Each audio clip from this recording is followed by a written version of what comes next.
All right, everyone, this is Nikki with Thrive Bodywork off camera and socially distanced from the beautiful Hilary. We are here after a week after her 4th hour. And Hilary, how have you been feeling mentally, emotionally, and or especially physically? Hey everybody, so, spoiler, we just spent like 10 minutes, 20 minutes like debriefing the big long verbal list to truncate it down quickly for you because it's a lot. And I don't think I realized it until sitting with Nikki and like talking back through the week. I will say that I noticed Friday, I think I communicated with Nikki on Friday night, evening, and just said, I hate everyone. That was my text. And I wrote back, I was like, yup. Correct. I don't really hate everyone. I love everyone. But I was just in this space of like, just kind of seeing clearly like things that were not aligned, things that were wrong, or, not directed at any individuals, but just like behaviors. And then realized that like, oh, that's probably like some new clarity I'm having. And then, some interesting observations about having really strong boundaries with colleagues, friends, acquaintances, whether it was over conversation or email or text or something like that. Just real clear about like, yeah, no, that's not, not ill will, not mean, just like, no, that's not going to work for me right now. Noticed that a lot over the last week. And what were we just talking a lot about sort of on the emotional plane of more clarity of discernment around, accessing intuition, those moments of boundary setting, and just being clear and not wavering, or afterwards, a lot of times we'll do the like, oh, I should have, right, or did I take it too far? Or did I take it too far? I should have said this, or I should have said that. Yeah. Oh, shoot, or worrying when you set a boundary. Just sort of doesn't feel like it's there. Yeah. That discernment and clarity around, no, that doesn't work for me. Thanks, still. Right. Being able to be polite, professional, nice. On the up and up, nice, kind, right, but not putting up with bullshit. Yeah. And being able to call bullshit real quick and separate from it instead of kind of wallowing in it or feeling guilty for not participating or something like that. So that's really fun to observe. And then on the physical plane, I noticed we had talked last week a lot about, after that 4th hour being sensitive, being like fatigued, your muscles will all feel sort of activated in new ways. Yeah. And I did notice that in Pilates, I was doing sort of like home work, like yoga, Pilates, and then also jogging. Yeah. That like I could only do 15 minutes maybe, and really felt like I could actually do more, but like my physical muscles were like that burn, that fatigue. Yep. And then the shake, the little like the shimmy. Yeah. And I was like, this is not, but you had said that like everything's activated in a new way. They're working now in ways that they weren't before. Yep. I totally noticed that. And I also noticed a couple key points. I think like running, I mentioned my ankles felt very much like lever, like what hinges, did I say? Like hinges, right? Yeah, like they were levers, just really nice and smooth, like hingy. I felt like it was running from my quads and my hamstrings and my glutes. Yep. And in Pilates class, and in yoga, I mean, we talked about being super flexible in the hips. Yep. Which I've always been super flexible in the hips, but like that's not actually.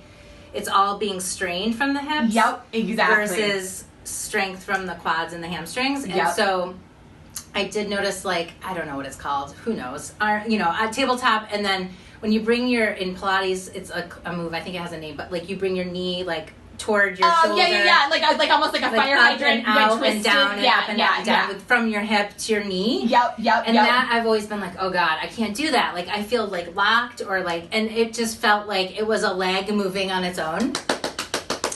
So and you could strengthen your core, keep that stable, like which is what the point is. Separate. Yeah.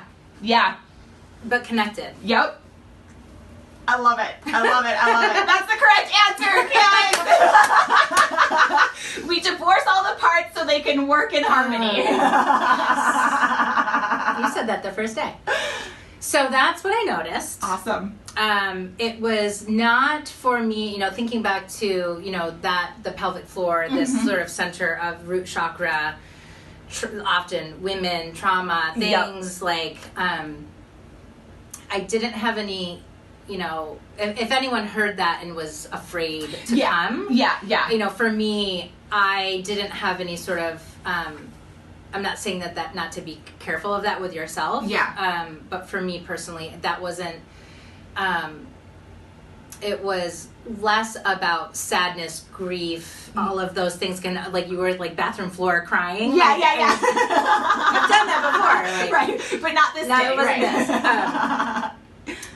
It was, I think, more for me personally, it was less about any sort of like sexual trauma or anything like that. Yeah. Or childbirth trauma or anything. And I think it was more about sort of, maybe it was women, like deeply embedded, sort of like, this is stupid. Yep. I'm calling bullshit on the patriarchy. Exactly. So, I think it was more aligned with, like anger. Yeah. Like bullshit and clarity, discernment versus grief, sadness, trauma. Awesome. Stuff. So, it can, I'm sure. Yeah, I was going to say it can be one, and it doesn't have to be any of that. It's just, I always like to warn people, like, if that's there, this is a possibility, to be just sort of mentally prepared for if it goes that way. But it doesn't always, and it doesn't have to. And for but you, I really appreciate that sort of disclaimer, though, because I think that it's super powerful. Yeah. And I think that, just kind of being aware and open and sort of eyes wide open to like the potential for that, and like that's true of any healing modality and body work, and that could be true. So I think it's just good on you for making sure people know that, but for me that wasn't really part of my experience. So it was more the like, oh, that's stupid. The veil has been lifted. I don't really like that at all. Right, exactly. So today, I love it. And so again, a very successful 4th hour and a lot of really interesting outcomes, and not unusual, but just really interesting, and it was fun to listen to. Really quick last thing I think to add, which is important, because you said this would happen, I don't know, in the third, I don't know when you mentioned it, but Nikki had mentioned at some point early that like an outcome of this work is that people will just start telling you that like, what have you like, you look good, like something's different. Yeah. And Did you so get your hair done? Yeah. And I'm like, no. So I was also, that happened, like a neighbor who I see often like sort of stopped me and was like, you look really good. And I was like, had essentially like rolled out of bed and ran next door to find my child. And so it wasn't that. Right. It was like, there was something else that she was noticing that was not directly related to like my actual state. Right. So I thought that was kind of a fun note. I love it. Thank you for sharing that.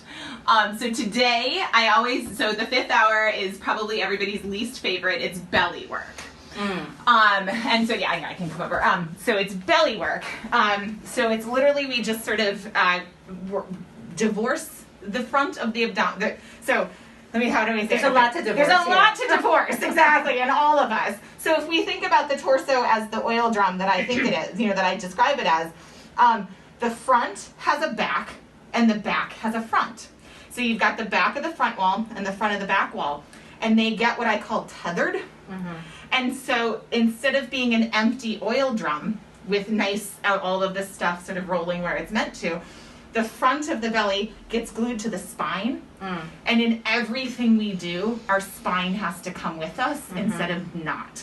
And that's kind of a weird, like, what the fuck? Until you get it and you start to like do a sit-up or a crunch without your spine being involved. And then there's also a hollowness and a breath capacity that comes into the torso and goes down to the pelvic floor. So I know for me personally, I had never really been able to do crunches. Like my neck or my jaw would hurt first, or my hip flexors would hurt. We're and so similar. I know, right? We really do. We have like these. It's really physically similar. Yeah, no, it's really fun to watch. Because that's true of me. Also, I'm like, oh yeah. Yeah. They're like, feel in your thing. I'm like, I am, but I'm not. I'm feeling it everywhere but. Thanks for asking. Right, exactly. And so after the 5th hour was the first time that I was like, oh, fuck, crunches. And starting to get like a little bit of definition in here, and just really being able to truly use the core for stability and the way that it's meant to. So as a good student, I will ask a question of, this happened in the first hour. Okay. So? Yes. And so this will just bring it more. Okay. So in the first hour we did mostly like rib cage and this stuff. Okay. And so by lifting. But also that like divorcing from the spine. Yes. A little bit. Literally every session is, thank you, that's a really good clarity. Every session is meant to further divorce a piece of the body from the spine. And so every session, a secret intention is to get that body part divorced from the spine. And so every session more and more gets divorced from the spine and frees the spine. And this will be the first time that we actually touch the spine directly through your belly, which sounds horrifying. That was new information. But it really is, it's a great session. It's probably the physically hardest one. And then 6 hours the reward because we do low back stuff and it's lovely. But yeah, let's get to it. Awesome. And I'll be thinking, just for the future, I'm going to be thinking a little bit about, I think I said before, like having had 3 children, so like pregnant, like, so like there's a, I think there's a work to be done to like reconfigure all that. I don't know if that's true. Oh no, it's super true. Feels true. No, anybody having gone through it, I feel like it's true. Exactly. Well, it's so funny because people always say like after the 10, what do you do next? And it's like, well, you wait a year and continue to unfold and integrate. But there's like a 3 series that you can do like once every 12 to 18 months, just kind of to reset. And there's a 5 series. And so we always say, like, in theory, if you move the way we teach you to and your body wants to after you're done, once integrated, always integrated. And Ida Ralph used to say, unless you get hit by a car or have a baby. That's how detrimental having a baby is on your body. We liken it to getting in a fucking car accident. So it's been a bunch of years, but I can see how it's all meant to be. And this is going to be one that, again, so the pelvic floor obviously is down here, but this is the top of the pelvic floor and the top of the hips. We all think of the hips as being just this outside thing. So the pelvic floor is the inside of the hip. And so now we're getting to the hip from the top. And then next session, we get to the hip from the back. So everything, again, comes down to freeing that pelvis so it can horizontalize and it can do things. And the spine doesn't, which may or may not make sense, but let's do it. Let's do it. Okay. Awesome. All right. Bye. Bye.